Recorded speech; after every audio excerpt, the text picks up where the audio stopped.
Welcome sa Si Anime. Halina't ating balikan ang kwento ni Song Jinwoo sa episode na ito.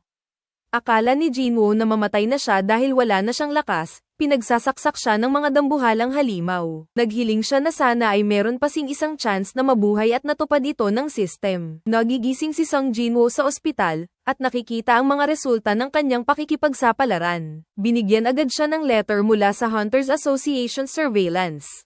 At tinatong na naka-experience ba siya ng reawakening. Kuwit.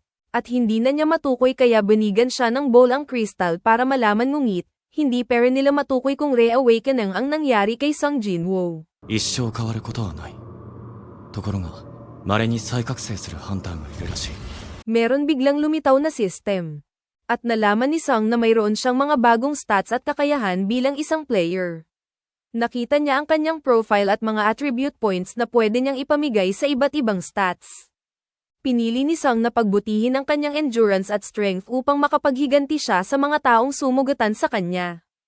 Isang gabi habang natutulog si Song Jinwoo, nagising siya at napunta siya sa desert para ganapin ang kanyang endurance. Nalito siya kung anong gagawin pero lumitaw ang system na survive 4 hours, at siya ay dali-daling tumakbo. Habang siya ay tumatakbo meron isang malaking centipede ang humahabol sa kanya na tila ay papatayin siya nito, at hindi niya akalaing natapos niya ito at sumigaw. At simula noon araw-araw nang tumatakbo si Song Jinwoo, para hindi magka-penalty quest para palakasin ang kanyang stamina, nagulat din ang kanyang mga nurse nang malaman nilang tumatakbo ito araw-araw. Gumamit siya ng potion mula sa reward upang mawala ang pagod. Meron siyang na-receive na random box at ito ay naglalaman ng isang susi at isa itong dungeon sa subway. Ipinakita din sa episode na ito na ang kalagayan ng kanyang ina na nakalatay sa ospital at ang sakit na walang lunas. Naging hunter ang ating bida na si Song Jinwoo upang makatulong sa ospital ng kanyang ina. Kahit siya ay i-rank hunter lamang at siya ay pabigat sa kanilang grupo, pinipilit niya pa ring sumama para siya ay magkapera at may pangtusto sa araw-araw at sa gamot ng kanyang inay. Sa kabilang banda ginamit na niya ang kanyang susi para sa subway, at biglang nagbukas ang portal at nalaman niyang hindi na siya makalabas dito. At bigla siya sinalakay ng isang goblin at nalaban silang dalaw, hanggang sa napatay niya ito.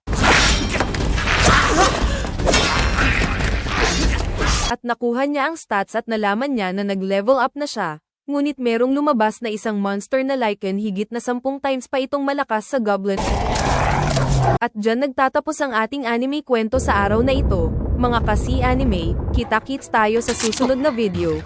Huwag limutan uminom ng tubig at huwag kalimutang i-like ang video na to. Ay subscribe ang channel, at ay hit ang notification bell para ikaw ang unang makapanood sa susunod nating anime recap. Salamat!